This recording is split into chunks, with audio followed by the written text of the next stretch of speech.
वफाक ने नहरों की तामीर से मुतालिक पीपल्स पार्टी के तहफ़्फ़ुज़ात दूर करने के लिए मुश्तरका मफादात काउंसिल का इजलास जल्द बुलाने का फैसला कर लिया है। इसी हवाले से मजीद जानते हैं डॉन न्यूज़ के नुमाइंदे ताहिर शिरानी से। जी ताहिर शिरानी, अपडेट कीजिएगा।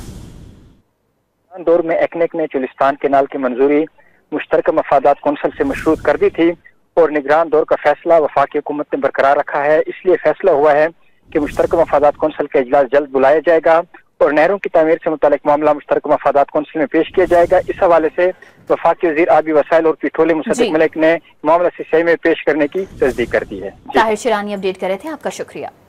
दौर में एक्नेक ने चुलिस्तान केनाल की मंजूरी मुश्तरका मफादात काउंसिल से मशरूत कर दी थी और निगरान दौर का फैसला वफाकी हुकूमत ने बरकरार रखा है। इसलिए फैसला हुआ है कि मुश्तरका मफादात काउंसिल का इजलास जल्द बुलाया जाएगा और नहरों की तामीर से मुतालिक मामला मुश्तरका मफादात काउंसिल में पेश किया जाएगा। इस हवाले से वफाकी वज़ीर आबी वसाइल और पेट्रोलियम मुसद्दिक मलिक ने मामला सीसीआई में पेश करने की तस्दीक कर दी है। ताहिर शिरानी अपडेट कर रहे थे, आपका शुक्रिया।